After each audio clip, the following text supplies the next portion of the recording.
Good evening, everyone. I'm excited to introduce Dr. Saroj Dubey, a renowned gastroenterologist, author of the book RX for Resilience, and an inspiring motivational speaker. Recently, he rocked the TEDx stage, sharing insights on mental health, personal growth, and the intersection of medicine and motivation.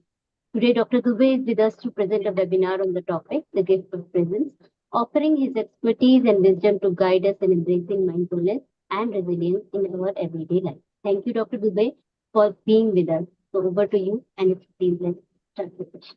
Okay. Good evening, everyone. Thank you, Chetna. And thanks a lot, Lata and MEQ Academy and Club Smiley for organizing this. I think Club Smiley is a wonderful network of people who are, I think, who are all committed to increase emotional awareness, mindfulness, well-being, and happiness. And even for those who are not able to join live, I think it should be recorded and it will be this thing displayed. I hope the volume and this thing is fine.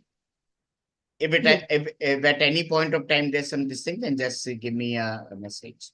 So the topic is the gift of presence coming back home.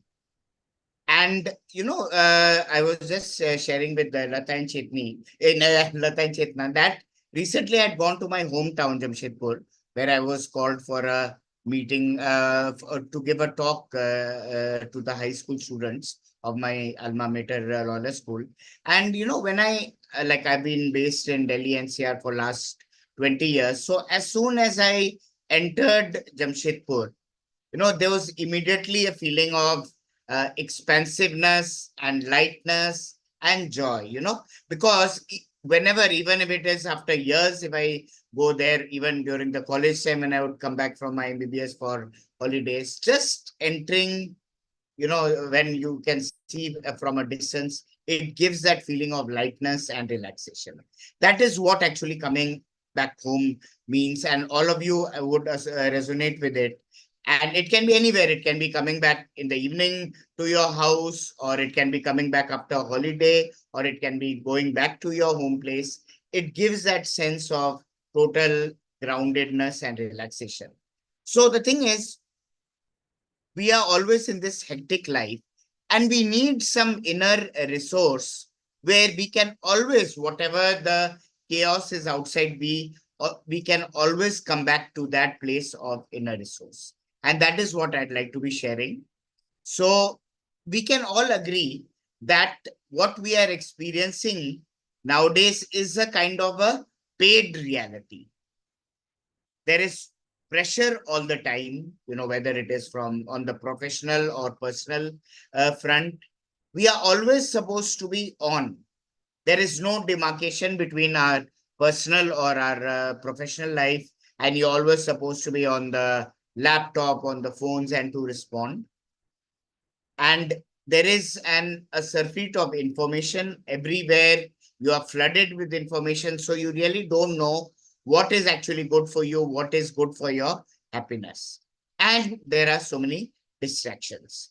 So because of this paid reality of living, what we are all having is an epidemic of a wandering and distracted mind. So there is this attention deficit disorder, which is so common now, and mind wandering is, in fact, an epidemic.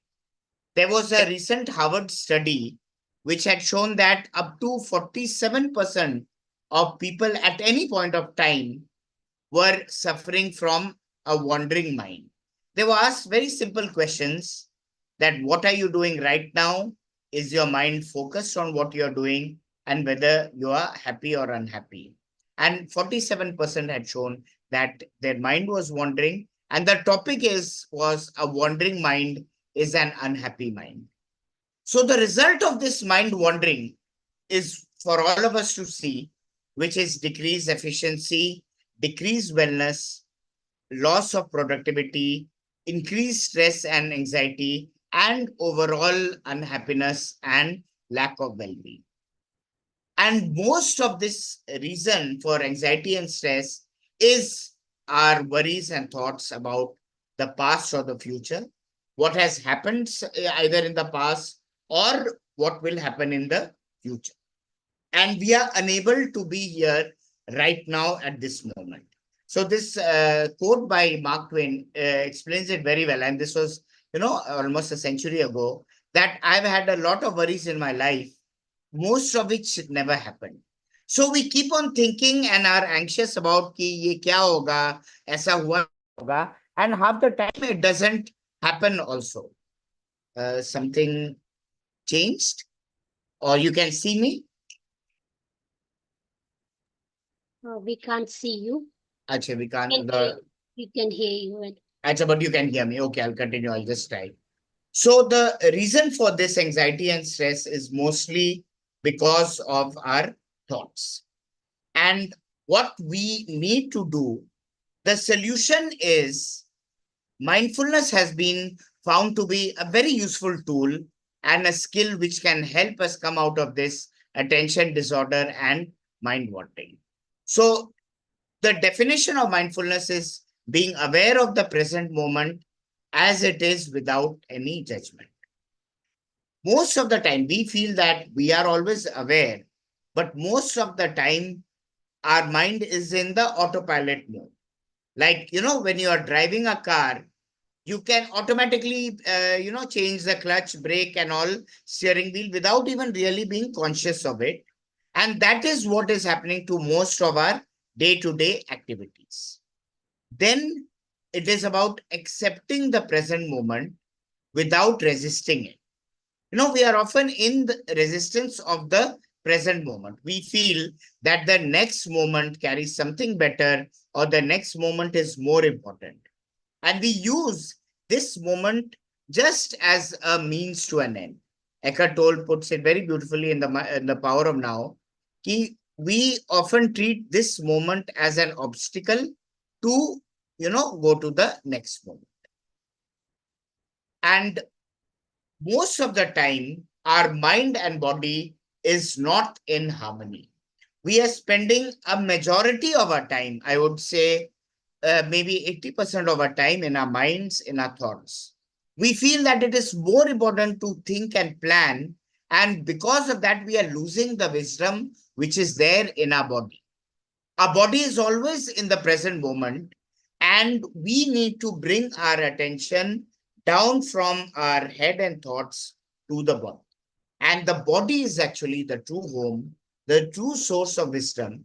And that is why I labeled it as, the gift of presence coming back. And for this, we can use any anchor, which we commonly use as the breathing, or it can even be a mantra or senses. Anything which brings us to this moment. Now, we all know about the benefits of mindfulness, but I'll just elaborate, increase focus and concentration, being in the moment, increase efficiency, decrease stress and anxiety. It is often used for creativity and sports and emotional quotient and emotional awareness, especially as, MEQ, Lata and Chetna are working so much on it. The best way to increase our emotional awareness is by, bringing more mindfulness.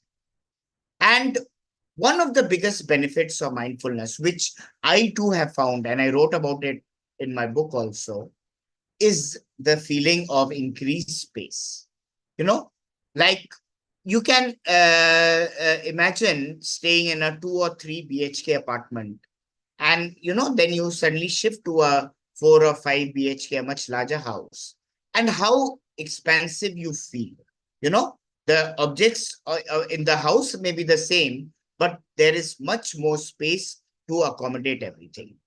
And in one of the studies by Janice Marturano, she had found that in a survey of the CEOs in USA, when they were asked what is the most important thing you would like in your life, it can be more power, more money.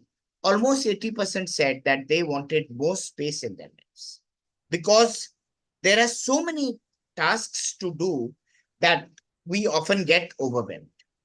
And this quote by Viktor Franklin is a very useful, and it highlights, what this space is all about.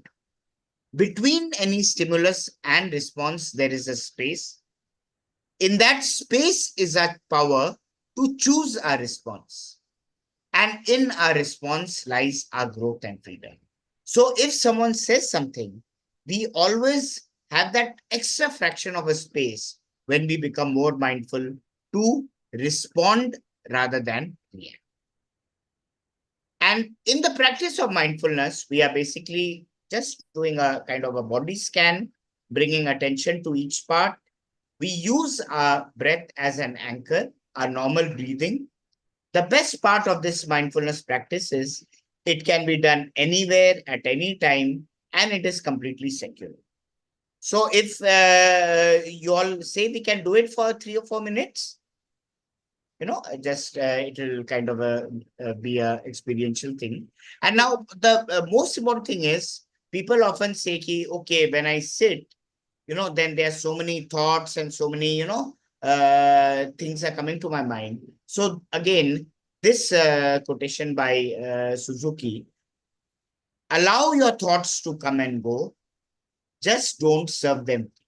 Your thoughts, we don't have to suppress our thoughts. Very often people think that, okay, I'm doing mindfulness or meditation, I should have no thoughts, but actually that never happens. We don't have to suppress it, but we don't have to follow it.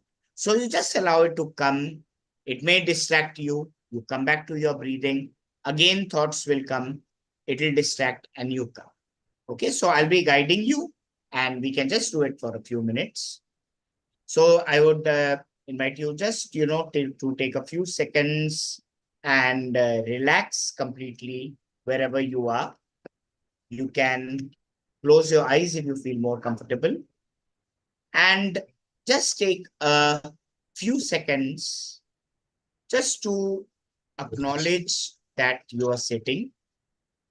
It may sound funny, but we spend a whole day in an autopilot mode. We are not even aware that we are sitting or standing. Just take a few seconds to be aware of your body sitting in the chair. Feel your feet against the ground, your back against the chair. Just being completely relaxed. And we do a small body scan, bringing attention to each part of our body, from our head to our feet. Just bringing attention to our forehead, the eyes, coming down to our nose, the cheeks, lips, chin, coming down to the neck. Then just bringing attention to our hands, just feeling the fingers, coming down to our chest, tummy, now down to the pelvic area, our hips, thighs, and feet. Just simply bringing attention to each part of the body and in a way coming back to our, and now that same attention, bring it to your breathing, your normal breathing, either through your nose or your chest or tummy. Just comfortably breathing and in, and even there may be some thoughts which may distract you. It doesn't matter. Simply coming back to your breathing out, in. There may be a feeling of restlessness or some sensation. Just allow it to be there without trying to change anything. Mindfulness is allowing things to be as it is. Just coming to your breath. Our breath brings us to this moment right now. Each time we come back to our breath, we have come back to this moment right now. In, out, in. Simply bringing our attention to our body is the most powerful gift we can give ourselves, because we are allowing ourselves, bringing ourselves back home where we are totally relaxed. We feel that our mind or thoughts are most important, but actually our body brings us to that state of ease and relaxation. In, out, in. There is no right or wrong way. Just have to be present and relaxed. And now when you feel comfortable, you can just slowly rub your hands and bring it over your face and open your eyes. So, this is a very simple method. And maybe now or later on, we can just have some questions about how people liked it. So, the thing is, mostly the problem with most of us is that we are unable to sit with ourselves even for a short period, because there's so much things going on that when we sit, we start becoming restless, we start become fidgety, and then we try to escape that by distracting ourselves. And what we just need to do is to bring our attention to our body. Our body will always bring us to this moment. And coming back to this moment without any judgment is actually the most relaxing thing for us. Okay. So later on, if anyone has any doubts about it, we can discuss it. So this is the practice which we can do. Maybe it can be even for 5 minutes a day or 10 minutes or even more, whatever we need to do. And apart from this, what I also recommend a lot, and I even, talked about it in my TEDx talk, is to take small pauses throughout the day. This practice we can, of course, do at any time, but a mini practice can be simply, what we did in the beginning, coming back wherever you're sitting, just again acknowledge, be aware, maybe just take one breath in awareness. That brings us back. It can break that cycle of mindlessness. And this, I've, just taken photos from my workplace. This is me in the endoscopy room. The other picture is in the OPD. So it doesn't have to mean that you have to be totally isolated. This is all in between, when I feel a bit stressed out, just taking 1 or 2 minutes and just coming back. And then you're centered again and you can resume your normal work again. And mindfulness on the go again throughout the day. Like there are methods by which we can bring that period of mindfulness to our daily activities. There are the 4 T's. We always take a tea or coffee break. Any kind of break can be the time, you just take a cup of tea and you can become present again. Transition from one activity to the other. Like if I'm going from one room, if I'm going from the endoscopy room to the OPD, we again become more mindful. We walk mindfully. Telephone, we are all the time on our phones, but we can use that time to also become present again. And whenever we use the toilet or washroom, like a simple activity of washing our hands can, be such a useful way to come back to the present world. So right from the time we wake up, even things like brushing our teeth or having a bath, anything which activates the senses make us present again.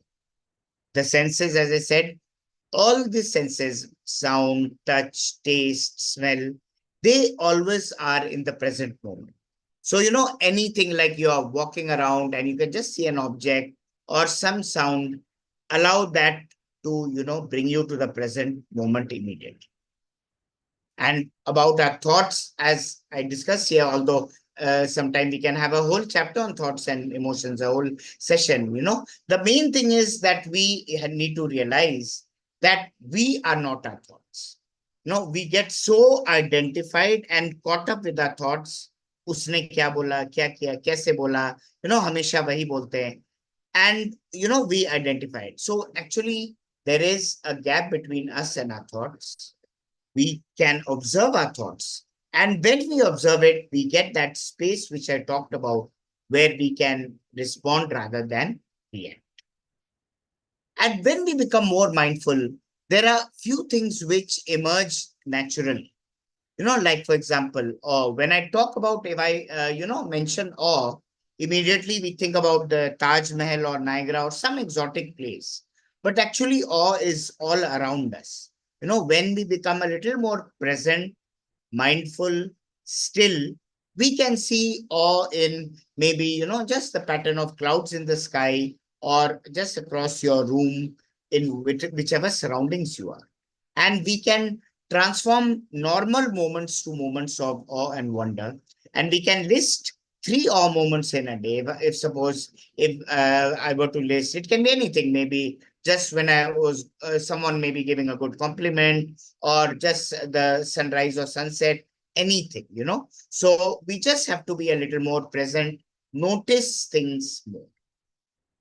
And savoring, this is what we all know about savoring. It's lingering on to a positive moment to prolong it. And we need to practice it. Most of the time, we are so distracted that even if we have something, like for example, it can be a tasty snack or a good compliment, we brush it aside. Like Rick Hansen says, the mind is like Velcro for bad experience and Teflon for pleasant experiences. So when something negative happens, like in a day, if 15 good things happen and one negative thing happens, we always remember and latch on, like, Velcro to that negative experience. But we can shift that, and we can, savor these small moments that increases the memory of the neurons and increases the positive neuroplasticity. And then, there's something which is called as flow. We all know something, some activity where we have been so involved in it that we have lost all sense of time or place, maybe reading, writing, given a talk, or even dance or music.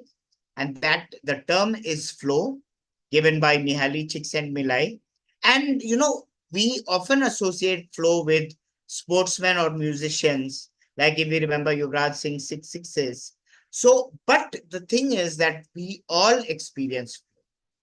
It can be, again, we need to be more present, more aware, less in our minds, and that helps us come into flow. And sportsmen call it as being in the zone. When we are deeply embodied and we move ourselves from the way, means in the sense that most of the time if we have to do something, we'll think, oh nahi, ye mere se nahi hoga, yeah, I'll not be able to do it. That prevents us from getting that flow. So we just need to allow things to happen and make time for these moments of flow. Then just one slide on vulnerability. We often think that vulnerability is a weakness, but actually it is our strength. And there are so many articles Oprah Winfrey talks about her strength coming from her vulnerability. Because when we embrace our vulnerability, then we also realize that others have the same kind of worries and concerns. Everyone is struggling with something or the other. And, sometimes we just need to ask for help. Not asking for help causes so many problems. Like, we are seeing so many youngsters and other people also sometimes committing suicide because maybe something has stopped them from asking for help. And empathy, again, this is the most important hallmark of emotional awareness. And in fact, the Microsoft CEO Satya Nadella says that the thing that separates successful people from rest is these two words: emotional quotient or emotional awareness. And when we are more in tune with ourselves, more aware of ourselves, we realize we become more empathetic and compassionate with others. And empathy and emotional intelligence are the future of leadership, as again, MEQ knows so much about. I'd like you to just take a look at this slide. There is a formula which we have been fed from our childhood and which we have fed to our children, that, you work hard, try to become very successful. Once you're very successful, happiness will automatically follow. But actually, this formula is upside down. Ekdam ulta. We know so many successful people, who are not really happy. And what we need to do, and this has been shown by this author, Sean Ocker, that we need to make happiness as the orbit. When we are most happy, we are able to live up to our true potential, and we automatically become more successful. And in the end, this is my book, RX for Resilience, which is published by Hay House Penguin. So the feedback has been good. So I welcome and invite any of you if you all want to. It's easily available on Amazon, or copies are with me also. And at the end, the final thing is, whatever your experience is, it is your way home. Sometimes we face a lot of challenging issues, a lot of emotional turmoil, negativity. But if we are present with it and embrace it rather than suppressing it, that itself can be the window which takes us to our home, which takes us to ourselves. Thank you so much. And I think you can